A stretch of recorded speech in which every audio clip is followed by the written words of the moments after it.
On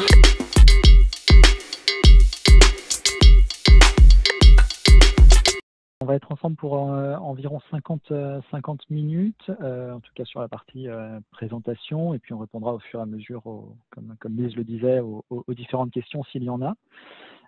Voilà le sommaire qu'on vous propose, avec 6 parties sur lesquelles on souhaite vous donner quelques éclairages. On va parler de ces tendances du marketing digital en 2021. Alors je souris simplement parce que globalement on va essayer voilà, de, de vous montrer en fait que le marketing digital, tout se fait dans la continuité, même s'il y a certaines l'année 2020 ayant été ce qu'elle a été, bien sûr il y a des choses qui ont varié, et il y a des tendances qui se sont accentuées, mais il y a évidemment une continuité par rapport à tout ce qui s'est fait auparavant. Nous voilà pour les deux personnes avec vous. Je vais commencer par moi, du coup, donc directeur de projet. Je suis directeur de projet de l'Institut du numérique responsable, qui est une association qui cherche à faire changer les pratiques des entreprises, mais également des citoyennes, citoyens, sur tout ce qui est numérique, et globalement d'avoir un numérique qui soit plus éthique, plus inclusif, plus conscient, et qui cherche à réduire son empreinte environnementale et qui soit le plus paritaire possible également. Pour ma part, donc je suis Claire Galligue, je suis freelance en communication digitale et rédaction de contenu. Donc je travaille pour diverses TPE et PME sur leur sujet de communication digitale. Et puis avec Rémi, on a écrit donc un livre, le grand livre du marketing digital. La première édition est sortie en 2018. Et puis on a écrit la seconde édition là, qui est toute fraîche, qui est sortie à la fin de l'année 2020, pardon, donc déjà en 2021. Que vous pouvez retrouver chez tous vos libraires favoris et également en ligne. C'est un gros livre en fait de quasiment 500 pages qui traite de tous les sujets du marketing digital et qui est à destination d'un public assez varié, donc qui va des étudiants jusqu'aux directions marketing et com de TPE, PME. Donc à l'intérieur, vous pouvez retrouver plein de choses sur le digital pour parfaire vos stratégies en 2020. Et puis associé à ce livre, on a créé aussi un blog parce que le marketing digital évolue très très vite. Donc on essaye d'actualiser, d'écrire quelques articles sur ce blog pour actualiser le livre au maximum. Et à l'intérieur, vous pouvez retrouver des interviews de professionnels donc, qui sont assez riches et qui vous donnent un éclairage, on va dire, de terrain sur le marketing digital. La critique a été unanime, bien sûr, sur la première édition. Au-delà de ça, au-delà de la blague, c'est plutôt vrai. On est assez content d'avoir, si on a écrit une deuxième édition, c'est parce qu'évidemment la première édition a plutôt plu, et donc on est ravis d'avoir ce deuxième opus. Et donc, comme Claire le disait, effectivement, sur les plateformes en ligne ou chez votre libraire, il est disponible. Venons-en donc au cœur du sujet, et j'avais envie de commencer par cette petite phrase, citation d'un article. On en a trouvé quelques-unes, simplement parce qu'encore une fois, comme je disais juste avant, hein, tout est dans la continuité. L'expérience client, c'est pas une nouveauté 100% spécifique en 2021. La question de l'expérience client, elle est centrale depuis un certain nombre d'années. Donc encore une fois, tout ce qu'on va vous dire, c'est la continuité également de choses qui étaient déjà là auparavant. Donc on a sorti des phrases un peu en mode punchline de certains sites. Donc là, par exemple, comprendre ses buyers personas pour proposer des offres et des services encore plus personnalisés. Donc comme le disait Rémi, ça ne révolutionne pas du tout l'expérience client, et on pourrait même penser que cette phrase, c'est un peu une blague tellement on la voit, mais en fait, ça révolutionne en rien le marketing qui doit proposer en fait les stratégies marketing qui proposent des services et produits à des audiences spécifiques. Donc il y a beaucoup de choses aussi dans le digital qui sont renommées. Et donc il faut faire attention à ça, au vocabulaire. Donc là on parle par exemple de buyer personas, mais qui correspondent finalement à des personnes types auxquelles on adresse un service ou un produit. Donc faut faire aussi vraiment le tri dans tout ce nouveau vocable, ce nouveau vocabulaire où finalement on a l'impression qu'il y a des choses qui sont réinventées alors que c'est seulement les mots qui sont réinventés. On continue à dérouler et juste un petit mot par rapport aussi à toutes ces innovations. J'espère que, voilà, qu'on a la question, c'est où est-ce qu'on mettra la limite. Alors la 5G va se permettre un certain nombre de choses, et on annonce pas mal de choses qui peuvent être intéressantes avec la 5G. La question, c'est la priorité. Est-ce que la 5G, en fait, doit être également un nouveau moyen de faire encore plus de marketing, encore plus de personnalisation, encore plus de... la question, elle peut se poser. Et je pense qu'on a une vision du marketing qu'on essaie de transmettre à travers le livre, qui est de dire faisons un marketing intelligent qui soit en cohérence avec un engagement de marque, qui soit en cohérence, qui soit dans la transparence. Bien sûr qu'il y a des outils et qu'on essaye de trouver les bons outils pour optimiser son marketing. La question, c'est où est-ce qu'on mettra la limite, et est-ce que la 5G doit finalement avoir ce but-là? Je n'en suis pas tout à fait sûr. Quelques mots à propos du Covid-19. Du coup, évidemment que ça a changé certaines perspectives et que globalement, il y a des tendances très spécifiques qui se détachent. Ce qu'on a beaucoup observé, c'est vraiment la digitalisation d'un grand nombre de services. On a observé la digitalisation chez les entreprises avec la présence accrue de webinaires, du télétravail, des conférences, comme on peut le faire aujourd'hui en visio sur Zoom. On a observé aussi des tendances, on va dire, humaines, avec moins d'événements physiques, donc un lien social qui est moins présent, qui est moins physique, mais avec un lien social en fait, qui s'est aussi transformé via des nombreux et des très nombreux échanges sur les réseaux sociaux. Des changements dans les comportements, notamment en e-commerce, même si le click and collect, par exemple, existait depuis quelques années et que l'achat en ligne aussi, en fait, il a été démultiplié. On compte en France plus de 1 million de cyberacheteurs depuis le Covid, en fait. Donc, on a vraiment des comportements qui ont évolué, qui se sont digitalisés fortement. Donc, ça a changé forcément les manières d'être, les manières de consommer, les manières de dialoguer. Mais c'est aussi pour un monde qui va pas être si différent que ça. C'est vraiment, on change aussi les outils. Par exemple, vous avez peut-être fait des téléconsultations pour aller voir un médecin. Finalement, est-ce que parfois on a tout le temps besoin de se déplacer pour faire certaines choses? Et on parle aussi, notamment par exemple en France, forcément dans les villes, on est très bien doté de plein de services, mais dans des zones dans des campagnes par exemple, il y a moins de services. Donc finalement, la digitalisation, elle permet d'accéder à des nouvelles choses, elle permet de développer des opportunités. Et donc on va voir si ces comportements se renforcent en 2021 ou à contrario sont abandonnés parce que les choses vont évoluer.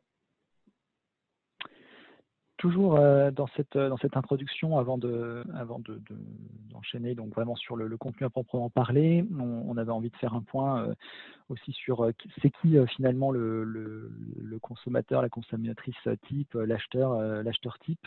On a voulu vous présenter deux versions de cet acheteur en se disant que voilà, parfois on était d'ailleurs l'un ou l'autre, et qu'en tout cas il existe au moins deux types de consommateurs, mais même si bien sûr tout cela reste des archétypes et que c'est bien plus complexe que ça dans la réalité.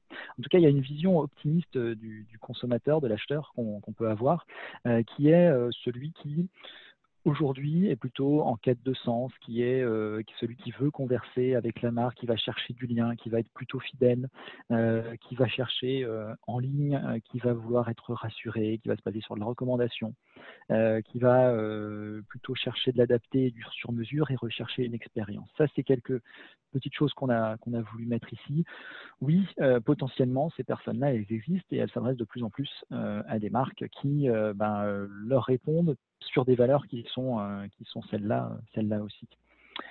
Ça, c'est la version optimiste parce que derrière, il y a la version pessimiste que l'on connaît et qui est aussi une réalité et dans laquelle aussi on peut se retrouver en tant que consommateur ou acheteur, à savoir qu'on veut du pas cher, du vite trouvé, du toujours disponible, quelles que soient les conditions que ça demande derrière en termes de production, que ce soit livré le plus vite possible et très vite, et sinon ce n'est pas possible. Cette volonté de donner son avis sur tout et parfois sans fondement, comme tout à l'heure on montrait des avis clients et qui évidemment, quand on regarde le côté optimiste, c'est des clients qui ont voulu donner du sens à leur achat et mettre un commentaire positif. Et puis vous avez aussi tous ces flots de commentaires qui ne sont pas forcément toujours contrôlables. Vous avez une cible qui est également volatile, qui va du coup très facilement changer de produit pour aller s'adresser à autre chose. Une surexigence aussi, hein, on pourrait caractériser comme ça l'attitude de consommatrices, consommateurs, et puis cette flexibilité à tout prix. Ça, c'est deux visions antagonistes, difficilement conciliables, et encore une fois, dans laquelle potentiellement on se retrouve parfois, et même si donc tout n'est pas aussi, je dirais, binaire, eh bien, malgré tout, il y a cette dualité qu'on peut constater.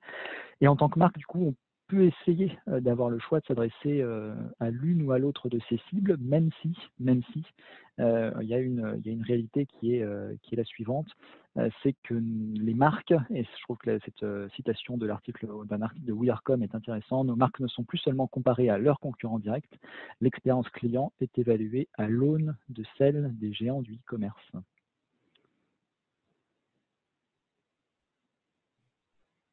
Donc on a un vrai aujourd'hui enjeu, c'est qu'aujourd'hui les marques bien ne sont pas seulement du coup ne sont pas seules et que bien les règles du jeu sont un petit peu biaisées parce qu'on a ces GAFAM qui ne jouent pas forcément avec les mêmes outils et cette flexibilité que certaines vont offrir.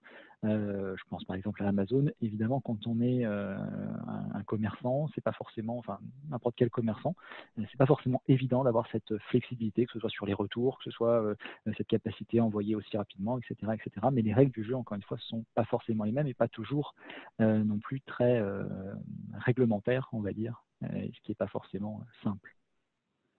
Mais on peut voir quelques côtés positifs malgré tout. Pardon Rémi. Ouais, donc le visage des consommateurs forcément est très lié à ce que peuvent faire les GAFAM. Donc effectivement, il y a des mauvais côtés. On a notamment des mauvais côtés sur les conditions de travail, sur la diversité, sur la gestion des fake news. En fait, il y a plein de soucis qui sont soulevés par ces GAFAM. Et il y a aussi des choses positives, puisque ces GAFAM proposent des produits qui ont, on va dire, des expériences utilisateurs promises, qui sont très fluides et qui ont sauvé, notamment pendant la pandémie, un grand nombre de commerces aussi, qui ont pu vite s'adapter grâce, notamment depuis, par exemple, cet été, à l'ouverture en France des boutiques sur Facebook. Donc on peut avoir, j'en parlerai tout à l'heure, la possibilité d'afficher une boutique très rapidement dans Facebook. On peut avoir des outils conversationnels qui s'intègrent chez Google.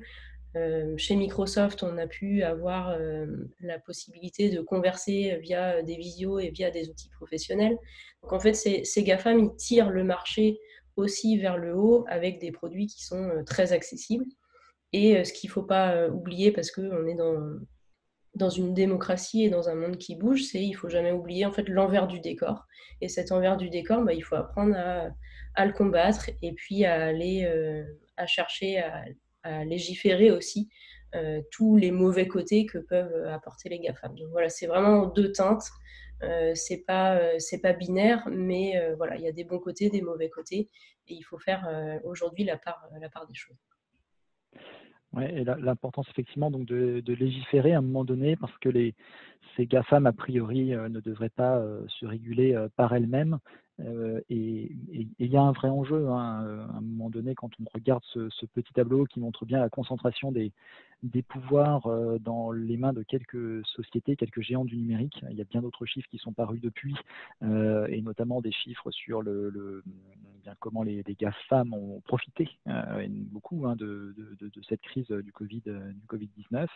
L'enjeu n'est pas de dire c'est mal de faire du business, hein, c'est important de pouvoir en faire. Par contre, il faut que tout le monde joue avec les mêmes règles du jeu et qu'on ne puisse pas concentrer tous les pouvoirs dans les mains de seulement quelques acteurs parce que forcément ça crée un moment déséquilibre qui est trop fort. Voilà pour le tableau, il est posé, on rentre dans le vif du sujet. Être en ligne, c'est pas nouveau, mais simplement c'était pour vous dire que bien oui, c'est aujourd'hui de plus en plus d'entreprises sont globalement en ligne, même s'il y a encore un certain nombre d'efforts d'affaires, mais on va dire que l'année 2020 a accéléré en tout cas cette mise en marche. Être en ligne, c'est cependant pas suffisant, et il faut le faire avec à la fois les bons outils, la bonne prise de parole, etc. Dans certaines tendances qu'on a pu identifier, bien sûr, c'est l'avènement des marketplaces. Alors des marketplaces aujourd'hui, il y en a sur beaucoup de plateformes. Dès qu'une plateforme commence à avoir un peu de renommée, bien la question se pose à ouvrir à d'autres marchands, à des vendeurs tiers. Vous allez faire aujourd'hui vos courses sur Carrefour, et bien si vous ne trouvez pas, en l'occurrence là, le vin que vous voulez, et bien Carrefour va vous proposer un vendeur tiers qui a mis son catalogue à disposition sur la plateforme de Carrefour. C'est valable pour vos courses, c'est valable pour les articles de sport avec voilà, des marketplaces comme GoSport hein, qui ne vend pas que ses propres produits, mais pour des produits de vendeurs tiers également, puis d'autres comme Alltrix ou Colisée ou encore MySport Market. Bref, il y en a un peu partout. Évidemment, la plus connue, c'est celle d'Amazon, en l'occurrence ici avec Monoprix, hein, qui était ouvert d'abord seulement à Paris, puis qui s'ouvre aussi à Bordeaux. Et donc la possibilité voilà, de faire mes courses sur la plateforme finalement de mon choix avec la recherche du coup d'un maximum de visibilité. Le top 10 des marketplaces, là vous avez un petit podium ici qui date du troisième trimestre 2019 comme vous le voyez, ce qui vous montre un petit aperçu de la chose, mais simplement pour dire que s'il y a un podium, malheureusement il y a aussi un envers du décor et je vais le montrer juste après. Ce que je trouve intéressant en tout cas et ce qu'on trouve intéressant dans cette stratégie, c'est qu'évidemment il faut savoir tirer parti de ces marketplaces en se disant que ça peut être un chiffre d'affaires intéressant et simplement ne pas oublier en fait son propre site internet. Et l'une des stratégies qui est intéressante, qui est expliquée dans notre livre par Wulfran de Richoufte de la marque Panafrica, je trouve voilà, ils ont su en fait démarrer de manière intelligente en privilégiant leur canal, leur propre canal et développer du coup une audience et avoir un socle assez fort sur leur site internet. Et puis en même temps avoir su profiter d'une certaine visibilité avec d'autres marketplaces. Ce qu'ils en disent, hein, c'est qu'ils ne cherchent pas à multiplier ces marketplaces, mais bien faire attention du coup à effectivement avoir une petite présence parce que c'est un chiffre d'affaires supplémentaire, mais à ne pas cannibaliser leur propre site e-commerce. Et puis pour l'envers du décor que je vous propose, ici deux exemples nantais qui sont intéressants. Et c'est pas spécifique non plus que à Nantes. Il y a eu beaucoup de volonté de lancer des nouvelles marketplaces tout au long de cette année 2020 pour permettre plus de visibilité à des commerçants, entre autres. Bon, simplement l'idée est intéressante, mais parfois ça produit pas forcément les effets escomptés. Une marketplace et vouloir lancer une marketplace, c'est une très bonne idée, mais ce qui importe sur la marketplace, c'est évidemment la visibilité, c'est pas seulement l'offre, il faut qu'il y ait les deux. Et donc il y a un enjeu bien à savoir travailler cette visibilité, à savoir travailler le marketing de cette marketplace lorsqu'on a la volonté d'en lancer une. voyez, donc c'est simple, j'ai eu aucune commande. Pourtant, je peux vous dire que j'en ai parlé autour de moi. C'est un témoignage, du coup, que je n'ai pas mis la source, mais c'est dans un des articles de Ouest France, pardon, et qui remonte ici. Deuxième point que l'on souhaitait aborder dans les tendances, qui là aussi n'est pas une tendance non plus très nouvelle, mais qui évidemment s'inscrit dans une logique qu'il faut chercher à avoir, cette logique omnicanal. Être présent en ligne à ses débuts, comme la marque Make My Lemonade, est une très bonne chose, et souvent ce qu'on voit, et ce qui importe, c'est de pouvoir rassurer grâce à des boutiques physiques. Et dans un monde qui est celui dans lequel on est aujourd'hui, bien cette complémentarité, elle est indéniable entre le côté bien boutique physique qui permet de rassurer, qui permet aussi de faire du click and collect, pourquoi pas, et en même temps ce site internet qui permet de la continuité. Ça paraît presque basique, mais il y a encore beaucoup d'entreprises qui ne sont pas dans cette logique-là, d'avoir ces deux éléments qui sont parfois que présents de manière physique, et pourtant c'est important du coup d'avoir son propre support, et dans cette logique omnicanal également de repenser sa boutique physique. Là aussi rien de très nouveau, mais continuer en fait à penser cette expérience client et dire qu'une boutique c'est pas seulement un endroit où on vient acheter en l'occurrence des vêtements, mais c'est aussi où on vient partager un moment.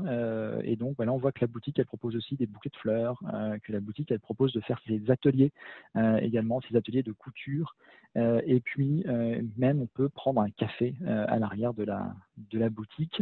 Et enfin dernière chose, le côté personnalisation que l'on peut avec des écrans digitaux, et on peut personnaliser avoir sa propre, son propre patron de vêtements. Plusieurs notions donc ici, à la fois le fait d'être en ligne et d'être présent physiquement, à la fois donc cette logique qui est de penser l'expérience au sein de sa boutique, et de penser aussi le côté personnalisation, le personnaliser, le sur-mesure, on l'a vu en début de cette conférence. Rien de nouveau, mais cette tendance qui continue à s'inscrire et continue à se développer, et qu'il faut chercher à développer. Donc, dans un parcours client, on va dire optimisé, donc on l'a vu dans l'omnicanal, en fait, dans tout ce parcours client et dans tout ce parcours d'achat, il y a toujours des points de friction, des points de frustration. Et en fait, tous ces points-là, il va falloir les analyser. Il va falloir savoir où sont ces points de frustration. Et ce qui est intéressant avec le conversationnel, c'est que la marque va pouvoir être présente tout au long de ce parcours client, tout au long de ce parcours d'achat, pour venir gommer ces frustrations et pour venir apporter des réponses. Donc en 2020, on l'a vu, c'était une tendance 2018, 2019, puis 2020. Il y a eu énormément de chatbots, notamment, qui ont vu le jour sur à la fois les plateformes social media et sur les sites. Mais ces chatbots n'ont pas forcément toujours été au rendez-vous de la satisfaction client, puisqu'on les a souvent associés à l'intelligence artificielle qui va tout résoudre beaucoup mieux que l'humain, qui va collecter des données, qui va personnaliser des contenus, qui va aussi être dans la prédiction de comportement. Donc ça, c'est des choses qui peuvent être faites par l'intelligence artificielle. Mais en 2021, pour arriver à une conversation optimale et à une expérience client optimale, il va falloir associer en fait ces outils très digitaux à l'humain. L'humain qui va venir apporter l'authenticité, qui va venir apporter également un savoir et une émotion dans la résolution de problèmes. Donc les interfaces conversationnelles, on en retrouve dans deux grandes typologies, dans deux grands groupes. On en retrouve sur les sites, notamment via des live chats, et on en retrouve dans les messageries privées des réseaux sociaux. Donc là, les marques, en fait, elles vont pouvoir améliorer leur contact avec leur cible pour assurer un service client 24 heures sur 24, 7 jours sur 7.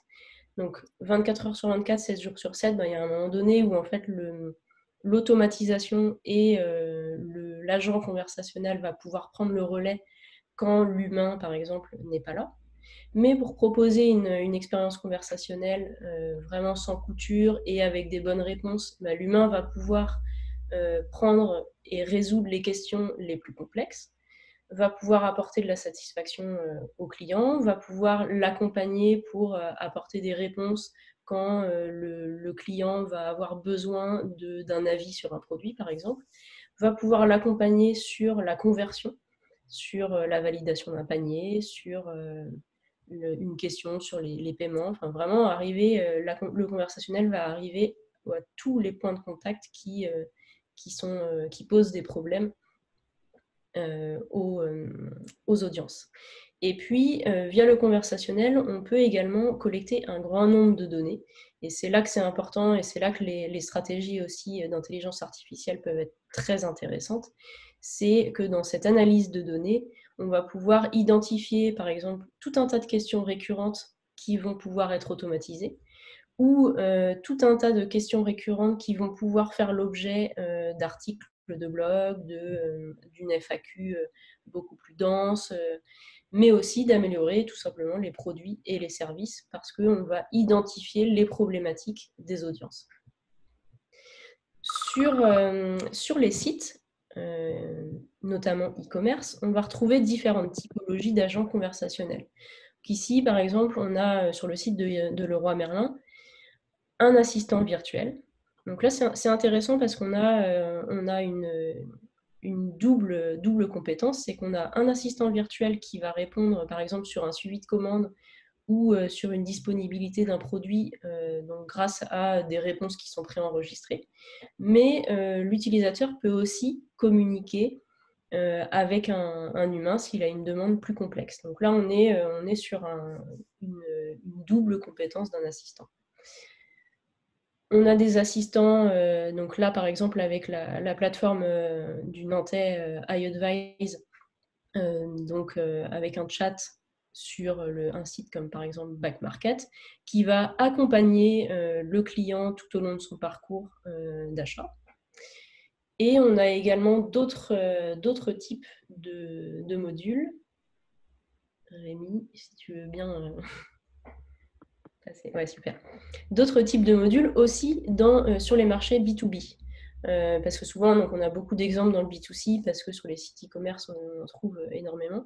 Mais là, c'est l'exemple d'un site B2B qui propose également un agent et qui propose également de trouver des réponses dans des articles de blog. Ils ont un blog voilà, qui est assez dense.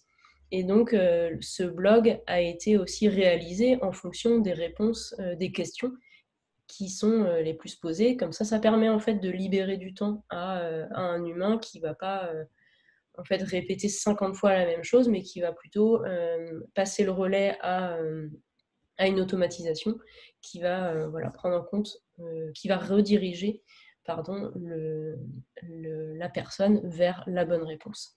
Dans l'idée, en fait, c'est toujours d'apporter une réponse pour avoir une satisfaction client maximale. Et puis, on a un dernier type de module qui, là, se répand aussi, qui est l'appel à l'engagement avec une communauté. Donc, une communauté, on va dire, d'aficionados d'une marque qui connaît très bien les produits de la marque et qui va pouvoir répondre en fait, de pair à pair aux questions des utilisateurs et utilisatrices. Donc, on voit du conversationnel vraiment partout. Par exemple, chez Google, dans les fiches business, il y a l'apparition d'un petit plugin de chat également, donc, qui est disponible sur Android, qui permet de converser directement avec la marque qui a une fiche Google My Business. Donc, a priori, selon quelques recherches, la fonctionnalité elle peut être supprimée si la marque ne répond pas dans les 24 heures qui suivent. C'est un peu dur, il faut être bien organisé. Mais voilà, il y a vraiment du conversationnel partout.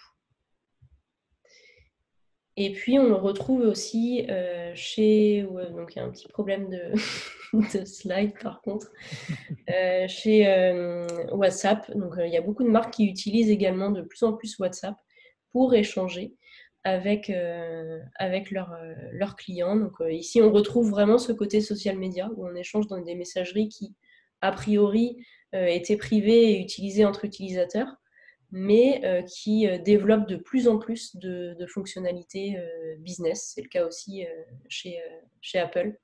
Donc on a de plus en plus de produits business pour converser avec ces cibles.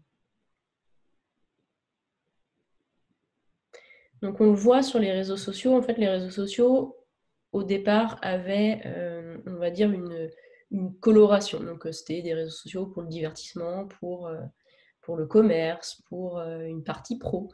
Et aujourd'hui, en fait, on se rend compte qu'il y a une convergence vers le conversationnel et vers des messageries privées.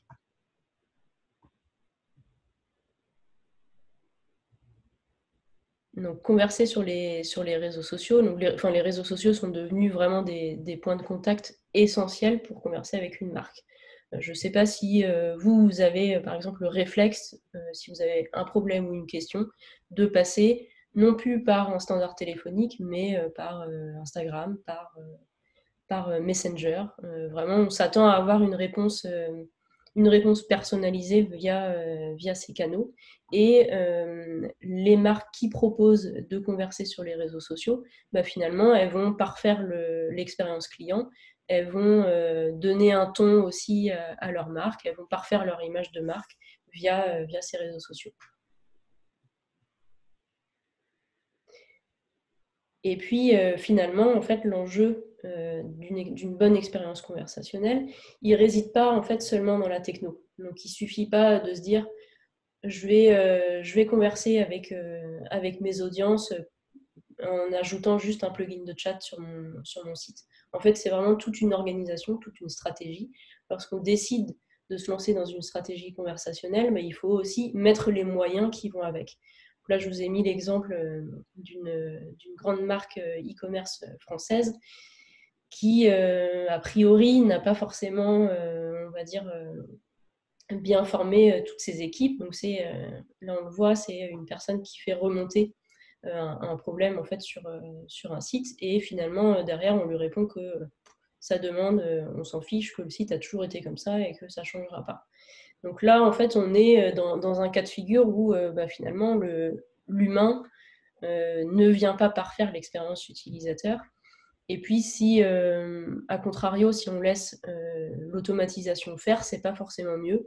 Il y a énormément d'études qui montrent que les Français, donc là, c'est 36% des Français déclarent qu'ils ne préféreraient jamais être en contact avec des chatbots parce que souvent, en fait, ils sont mal conçus, ils ne savent pas forcément répondre à des questions puisqu'ils sont construits dans des scénarios bien définis, qui sont mal implantés, mal conçus, et donc ils ne répondent pas du tout aux questions des utilisateurs, et donc ils créent des frustrations. Donc en 2021, l'enjeu, il va être humain, et ça va être l'enjeu va résider dans la bonne équation d'une IA, donc d'une intelligence artificielle ou d'un programme automatisé, plus d'un humain, plus des humains, plus d'une équipe, pour arriver à une expérience conversationnelle qui soit optimale. En 2021, l'enjeu va être aussi de donner du sens. C'est une voie vers laquelle on vous engage dans le livre. C'est aussi une voie dans laquelle on vous engageait en 2018 lors de la première édition.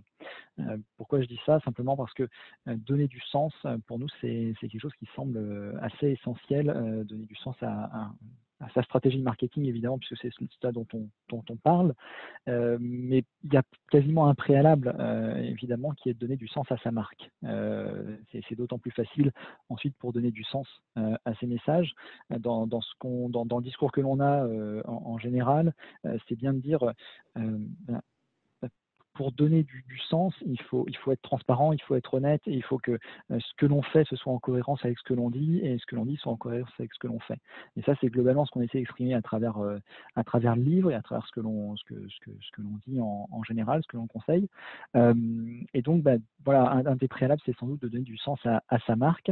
Le contexte l'impose, et donc je dirais que si on ne le fait pas par conviction, on peut le faire au moins parce que le contexte l'impose, parce qu'il y a énormément de choses aujourd'hui, que ce soit un contexte environnemental évidemment en premier lieu, et puis un contexte social aussi avec pas mal de choses qui bougent, beaucoup de lignes qui bougent, notamment sur toutes les notions autour de l'inclusion, mais également des notions autour de l'éthique. Les notions justement donc d'éthique pour commencer, si encore une fois je ne crois pas au fait d'avoir un business model durable au niveau de l'alimentaire, je le fais au moins parce qu'en fait ces applications poussent les marques à changer. Voilà, hein, c'est des articles qui le disent, hein, les marques bougent parce que Yuka les fait bouger. Tant mieux, souhaitons que ce soit par conviction également, mais en tout cas tant mieux. Des applications de ce type-là, il y en existe énormément. Que ce soit ici, vous voyez un Qualito, vous avez également Quel Cosmétique qui est fait par l'association 60 millions de consommateurs. Vous avez donc beaucoup d'applications, mais à chacun d'analyser ce qu'elles ont dedans et pourquoi il y en a qui sont plus intéressantes que d'autres. C'est pas forcément le propos ici. En tout cas, le propos, il est de dire, ce qui est intéressant, c'est quand on a une marque qui a du sens, elle n'a rien à cacher et du coup, on peut faire des publicités de ce type-là et inviter du coup les acheteurs potentiels à scanner les produits et à vérifier par eux-mêmes du coup que bien effectivement on a des produits plutôt sains. Autre chose également, quand on veut donner du sens à sa marque, c'est intéressant effectivement d'essayer de changer. On va dire que là, c'est un groupe qui est séculaire et qui cherche à faire plus vert, à faire mieux, à faire plus responsable. Et ils ont lancé un certain nombre d'initiatives. Ici, des sneakers baptisés Cécile. Et l'initiative est intéressante. Et simplement, en fait, quand on est une marque qui a beaucoup d'ancienneté, il y a un principe de réalité qui est plus fort, beaucoup plus fort que pour des nouvelles marques qui se lancent. Je m'explique, on a effectivement chez Eram, il y a un certain nombre d'employés, plus de 1000 employés, un groupe qu'il faut faire vivre et qu'il faut transformer au fur et à mesure. Et donc, c'est pas forcément évident quand on est en prise avec les GAFAM, en l'occurrence, et c'est pour ça qu'on peut voir à certains moments des contradictions et qui sont le fruit de changements qui se font peu à peu et sur lesquels du coup voilà, il y a une envie, mais il y a aussi des principes de réalité. Ça, là aussi, je fais référence au livre, mais parce que c'est un témoignage qui est extrêmement intéressant.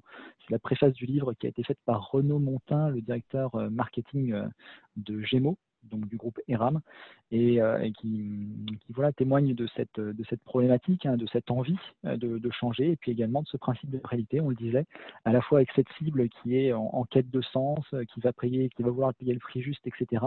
Et puis également toute cette cible qui existe aussi, hein, et qui va chercher le prix le moins cher, être livré rapidement, etc., etc. Donc c'est très important en fait de bien voir cette dualité et de se dire qu'effectivement pour une marque qui se lance, quand elle fait le choix tout de suite d'avoir des prix on va dire élevés ou en tout cas des prix justes par rapport à un produit juste, etc. C'est plus facile entre guillemets, parce qu'ils vont vraiment bâtir leur image là-dessus et donc vous partez tout de suite sur un business model durable et donc c'est d'autant plus facile pour continuer. Donc donner du sens à sa marque, c'est un essentiel en 2021 et donc c'est plus facile pour donner du sens à son message, comme on le disait, et donner du sens à son message. Alors ça passe par certaines choses. On va prendre quelques exemples simples.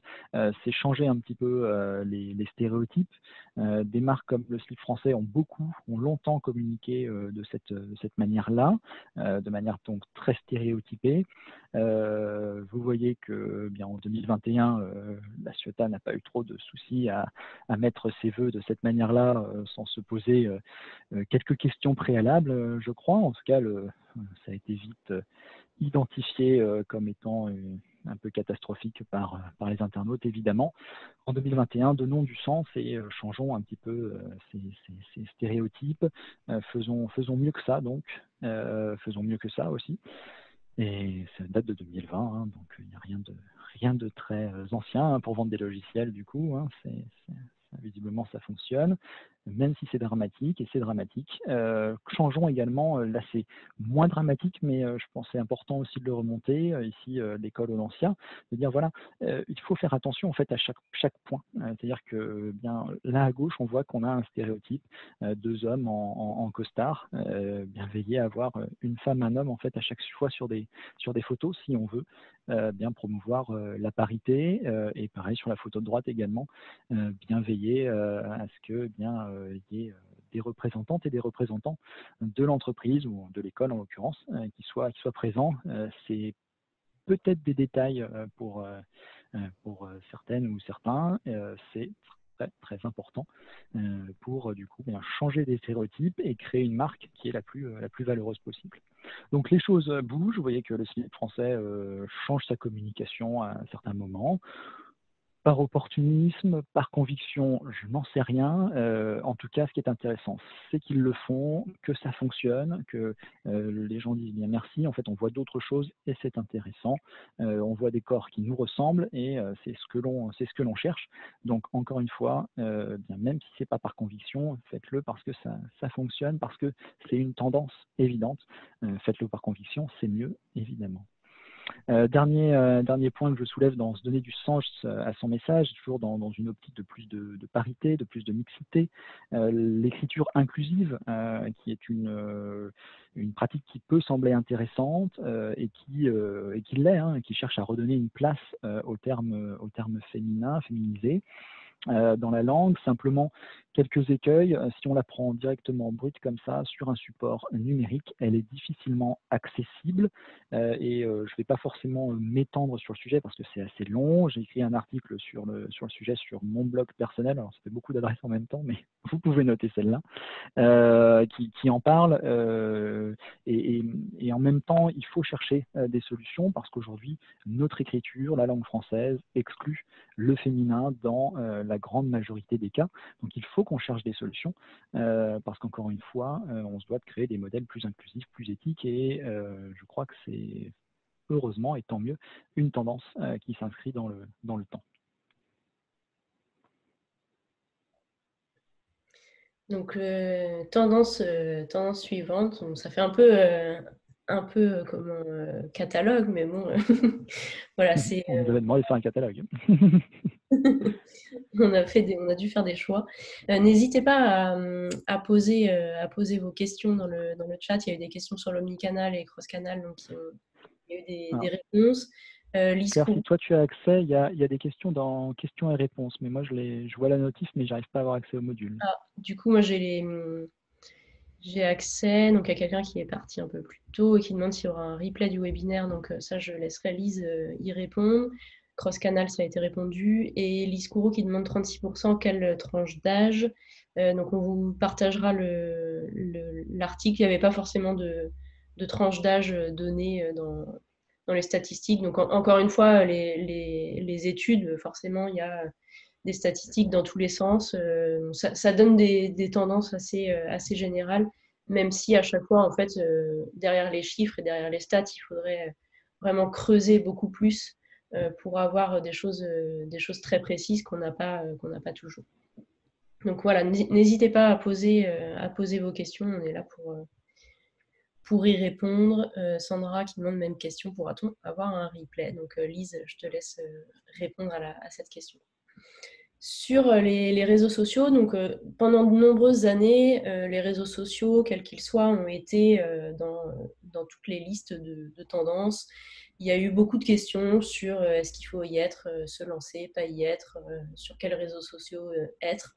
En fait, aujourd'hui, la question, elle se pose plus. Les réseaux sociaux, ils font partie du paysage. Donc après, on les apprécie, on les apprécie pas. Il y a des choses bien, des choses pas bien. En fait, c'est comme dans tout.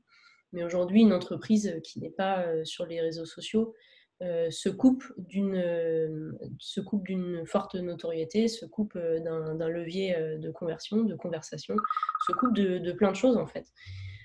Aujourd'hui, si on regarde les études donc, de We Are Social et HotSuite, qui sont très intéressantes d'ailleurs, je vous invite à aller les voir.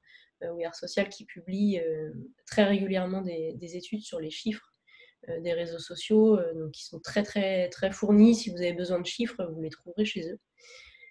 Donc là, en fait, on en a sélectionné quelques-uns, notamment celui-ci qui est plus de la moitié de la population mondiale utilise les réseaux sociaux, donc c'est juste énorme. En fait, aujourd'hui, c'est presque, enfin même limite les grands-parents sont arrivés sur les réseaux sociaux, les plus jeunes y sont de plus en plus jeunes. Aujourd'hui, on ne peut plus se passer des réseaux sociaux. C'est 4,5 milliards, donc il y a 4,5 milliards d'internautes dans le monde. En moyenne, le nombre d'heures passées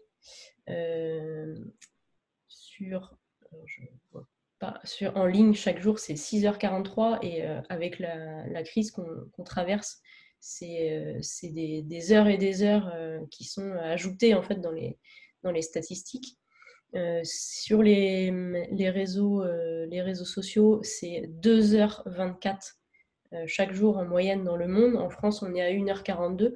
Encore une fois, c'est des moyennes. Donc, chez les plus jeunes, ce chiffre est beaucoup plus haut. Même moi, en tant que consommatrice de réseaux sociaux et de web plus largement, je passe beaucoup plus de 2h20 sur les réseaux sociaux, mais parce que il y a ce côté aussi professionnel, veille.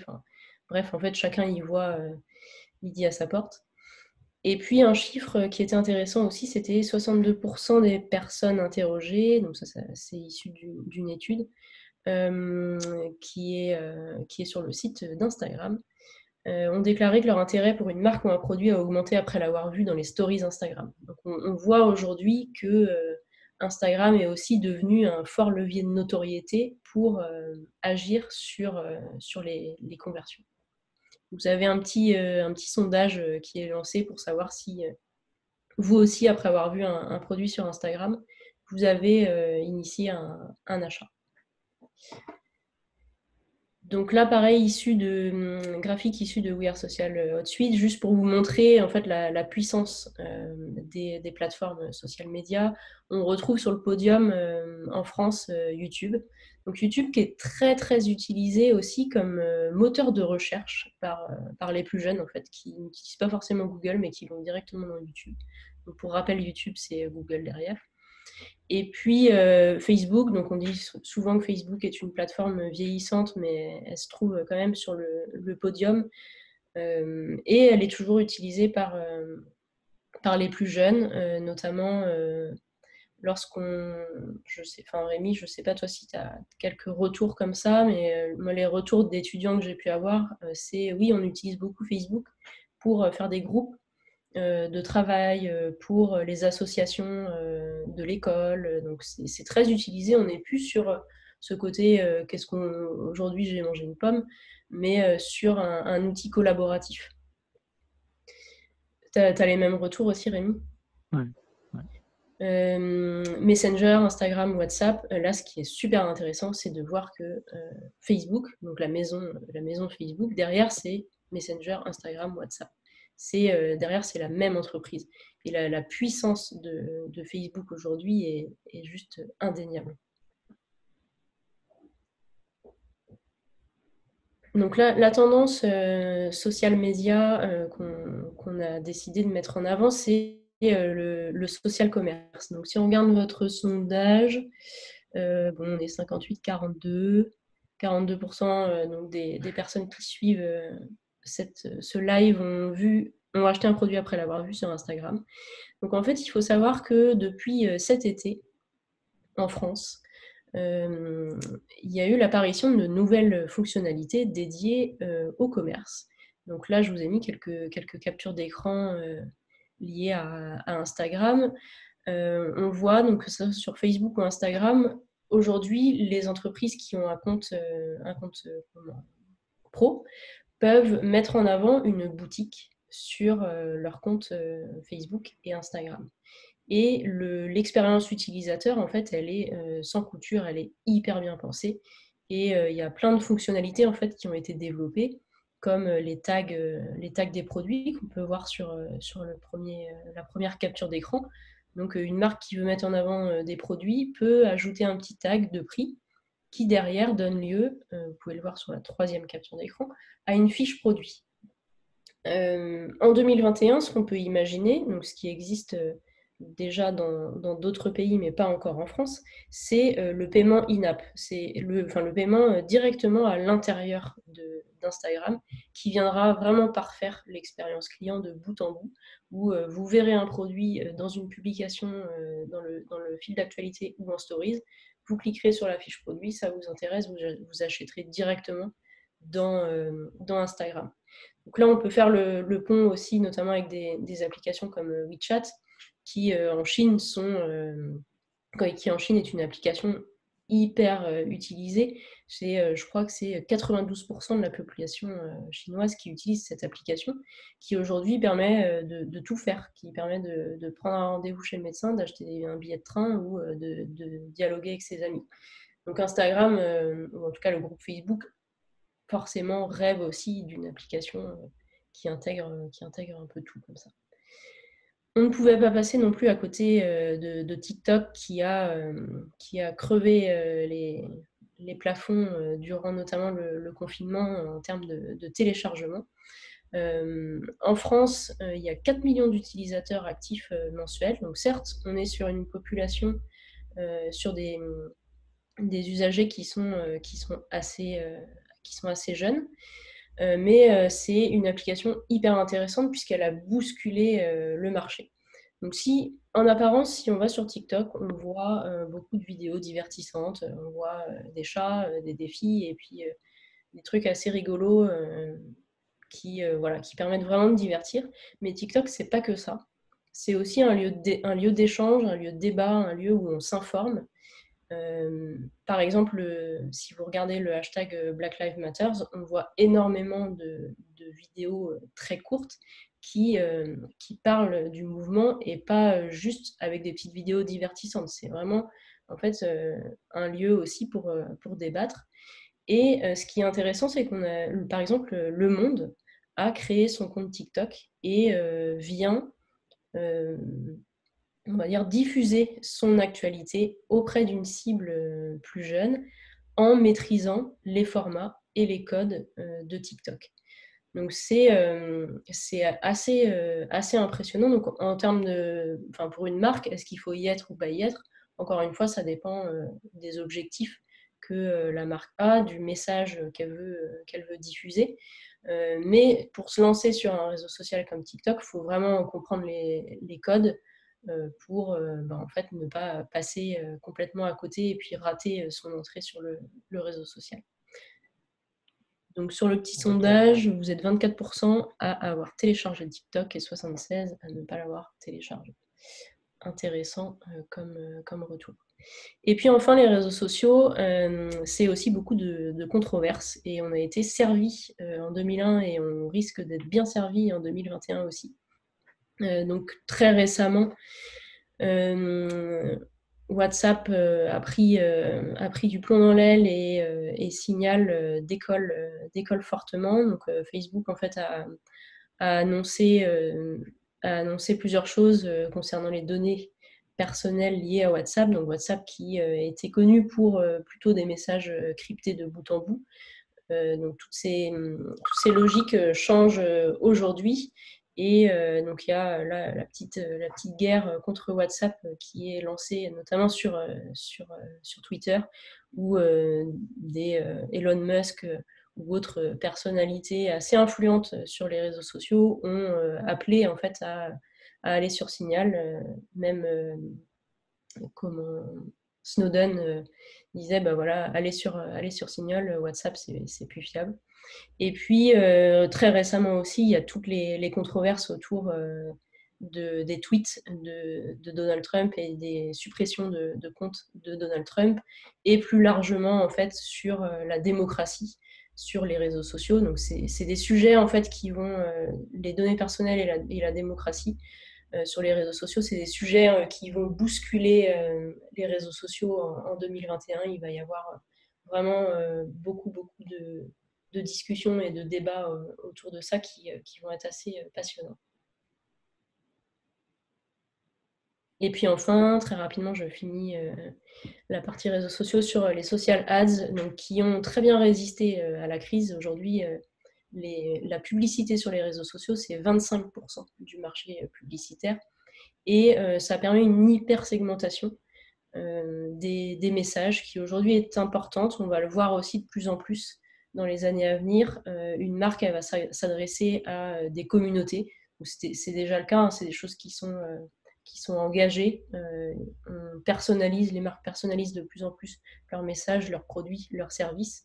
Et donc la publicité va permettre d'adresser encore mieux les messages, et on ne sera plus dans des métriques autour du nombre, par exemple, du nombre d'abonnés ou du nombre de likes, mais on va préférer, enfin les marques vont devoir préférer adresser le bon message à la bonne personne, même si ça concerne peu de personnes. Les contenus, forcément, sont aussi dans les tendances. On dit qu'on a 3 secondes pour convaincre en tant que marque, puisque c'est le temps qu'on a pour scroller un écran. Donc, il va falloir imaginer des contenus qui retiennent forcément beaucoup l'attention. Dans les contenus, donc un contenu, il doit répondre forcément à un objectif, à une cible et une ligne éditoriale. Donc pour ça, une marque peut utiliser des textes, des liens, des photos, des vidéos, du son.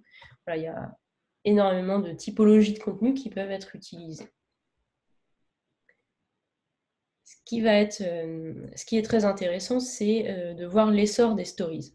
Donc les stories, à la base, on les a rencontrées chez Snapchat.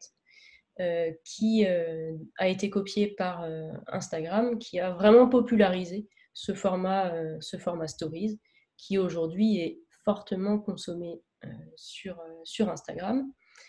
Forcément, Facebook étant la maison mère, voilà, elle a vu que sur Instagram ça cartonnait, donc on voit le déploiement aussi des stories sur Facebook, qui sont très mises en avant, notamment si on regarde la dernière version de Messenger.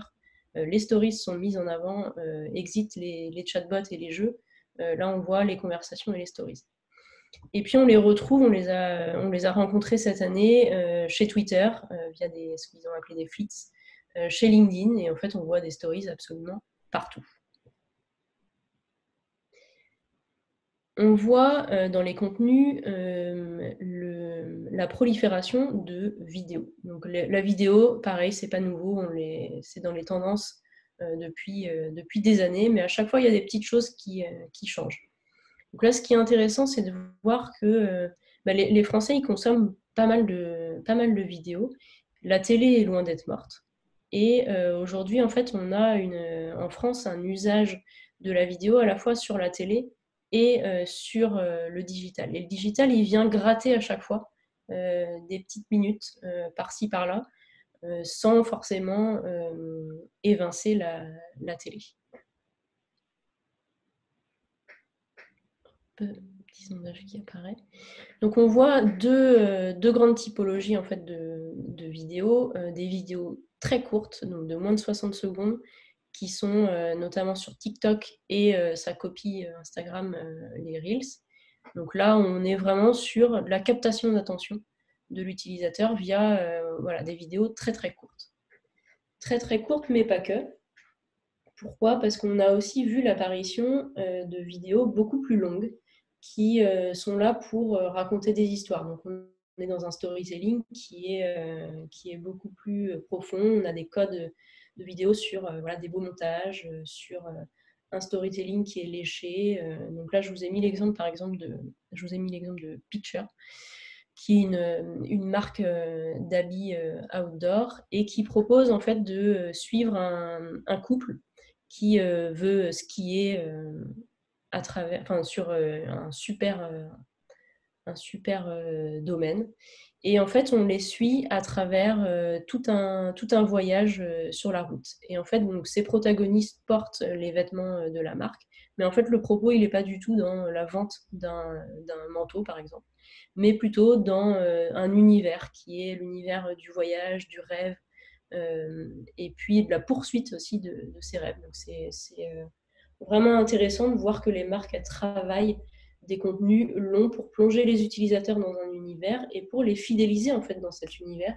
Et quand on achète la marque, on n'achète pas seulement un blouson de cette marque, mais aussi tout un univers lié au rêve, à l'exploration, au voyage.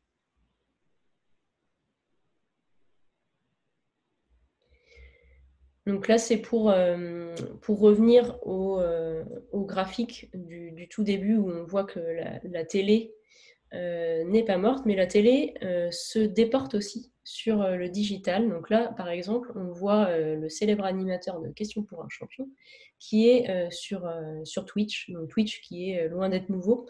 Twitch qui a été très popularisé par toute la communauté de gamers, puisque c'est, on va dire, une plateforme qui est très utilisée par les gamers qui partagent en direct les jeux auxquels ils jouent. Et donc ici, en fait, donc on a en haut Étoile, donc il y a un streamer qui adore Question pour un champion depuis son enfance et qui a fait le rêve fou d'avoir sur sa chaîne, de partager un moment avec le présentateur de Question pour un champion. Et au final, eh ben, il s'est pris au jeu. Il a été adoré par la communauté et il a lui-même créé sa chaîne Twitch où tous les matins, il diffuse une revue de presse. Donc en fait, on voit que la télé, elle commence à aussi se déporter sur des supports digitaux du web et on l'a vu pendant le confinement. Par exemple, un Cyril Lignac qui fait sa cuisine chez lui en direct sur Facebook Live ou encore Jean-Pierre Pernaut qui a créé JPP-TV. Donc on voit en fait que la télé et les journalistes s'approprient de nouveaux espaces de prise de parole.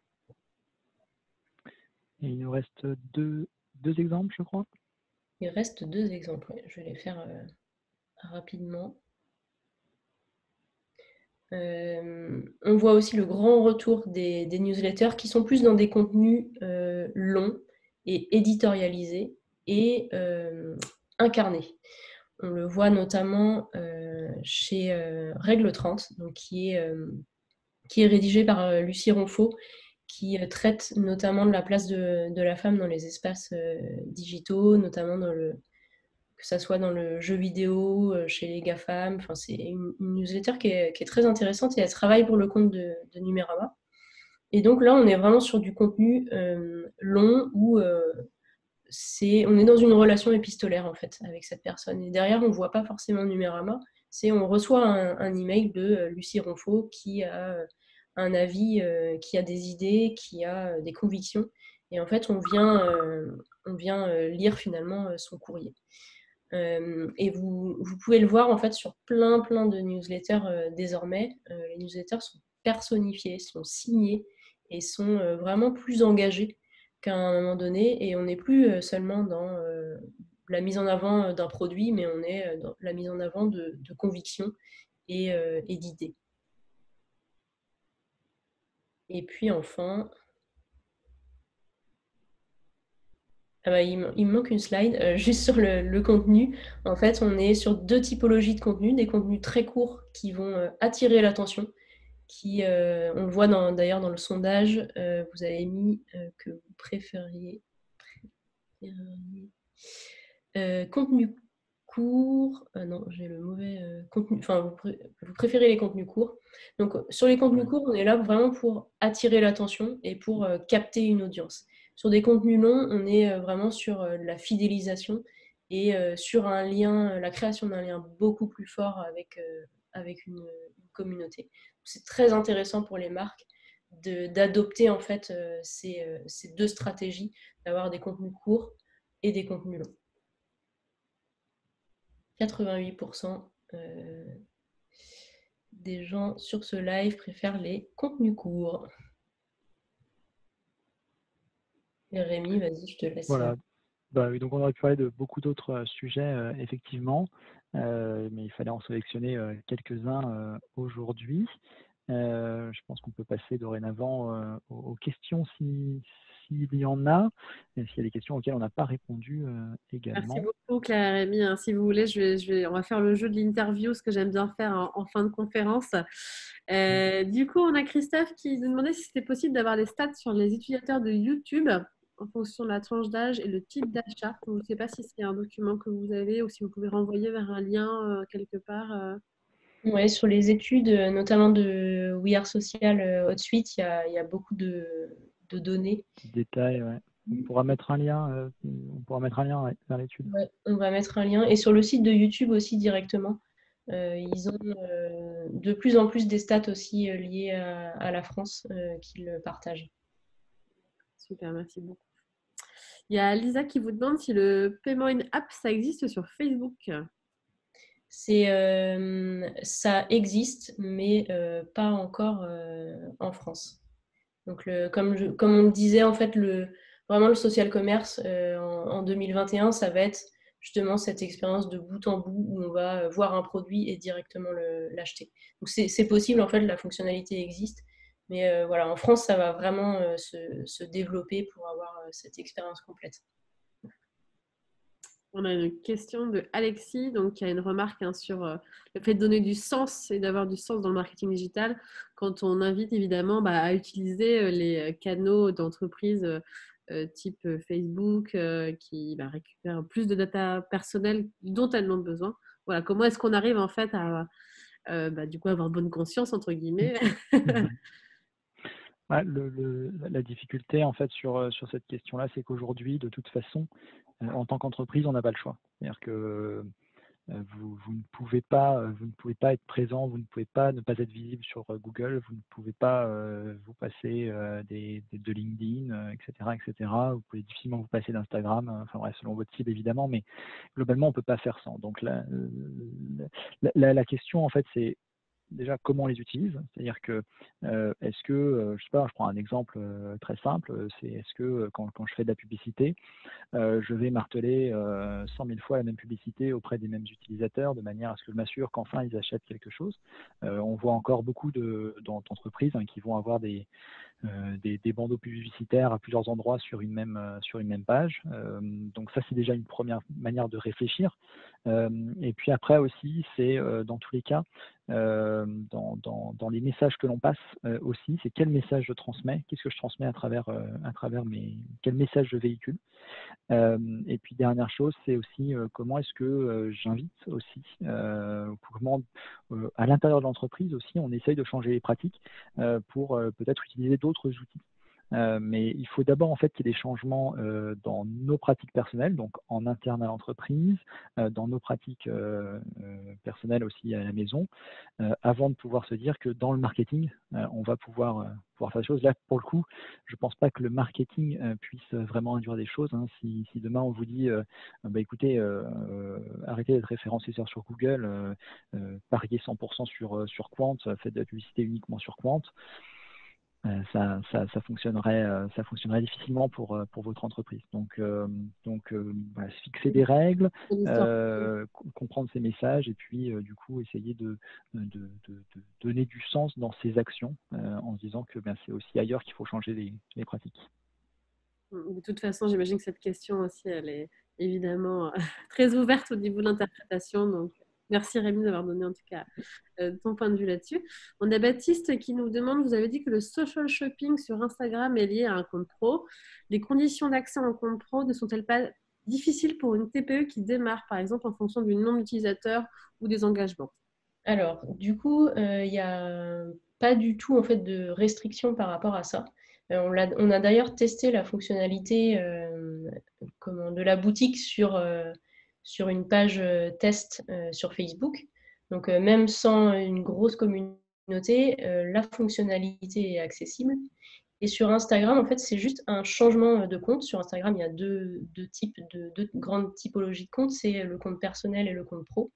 Et pour accéder au compte pro, il faut juste faire en fait une bascule, passer en compte pro et il n'y a pas besoin d'avoir une communauté de X milliers de personnes pour y accéder.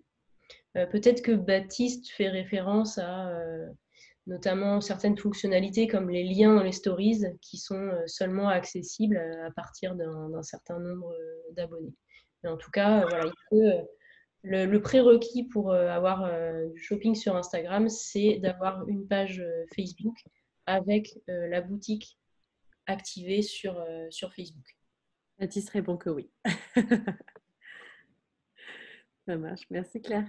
On a Noria qui demande, qui a une question. Elle représente et commercialise une marque de fruits secs directement du producteur et de l'artisan espagnol. Et donc, ils ont profité de l'opération Ma Ville, Mon Shopping, donc c'est la situation, mais il n'y a pas eu de succès, il n'y a pas eu de vente en ligne. Alors, j'ai posé la question à MVMS, Ma Ville, Mon Shopping, j'imagine, c'est ça. Voilà, est-ce que vous pouvez apporter des conseils un peu quand on est sur des plateformes comme ça, un petit peu peut-être qui ont été lancées dans le cadre de... L'enjeu, alors c'est bien, enfin, je prends la parole, mais Claire pourra compléter, mais le premier enjeu, c'est pour qu'une plateforme, elle fonctionne, il faut qu'elle soit connue. C'est ce qui fait qu'à un moment donné, on peut se déclarer marketplace, c'est parce qu'on a une certaine visibilité. On peut avoir l'offre, mais si on n'a pas la visibilité, ça ne sert à rien. Donc voilà, donc le vrai enjeu, il est là. C'est que la plateforme, elle soit connue en dehors de votre cercle. Et après, bien vous, c'est de vous dire par contre, si vous dire, bah, aujourd'hui, ce qui est intéressant avec Ma Ville, Mon Shopping, c'est que vous avez d'ores et déjà un endroit où vous pouvez rendre visibles vos produits. Et donc ça, c'est une très bonne chose. Et on peut les vendre. Maintenant, comment vous, en fait, vous développez une stratégie autour de ça pour faire connaître cette page, dire bah voilà, si demain vous voulez acheter nos produits, vous savez que vous pouvez aller là. Et là, bah, il faut bâtir une stratégie globale, mais on est bien sur un enjeu de visibilité avant tout, quoi.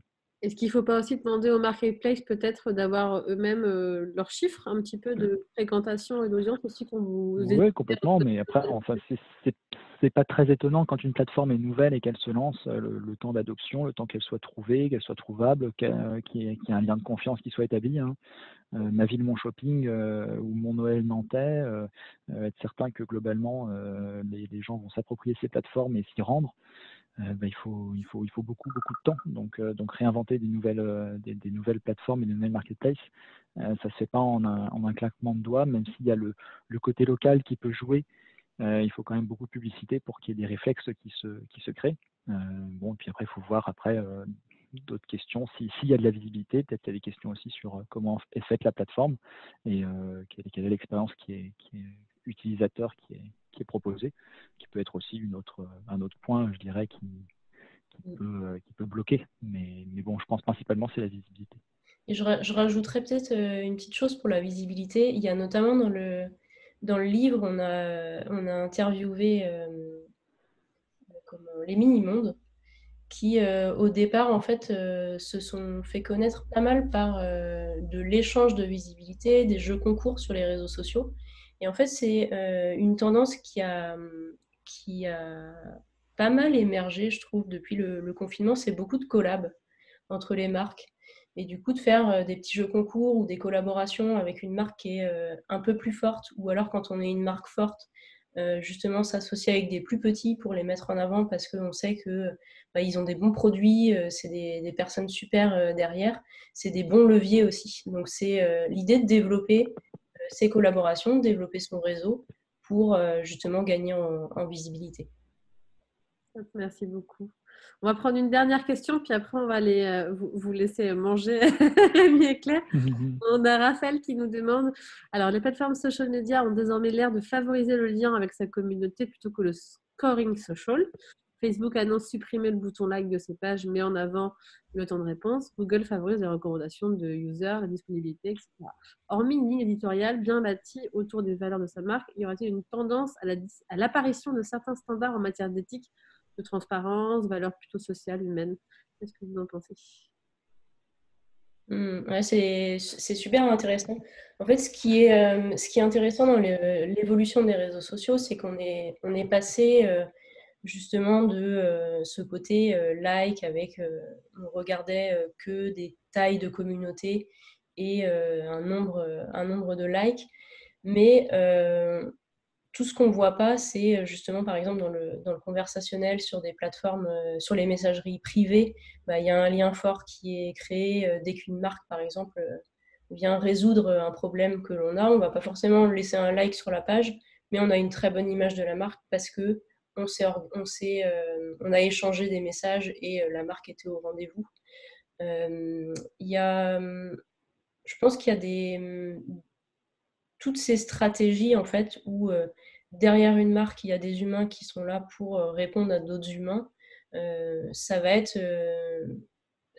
un véritable enjeu.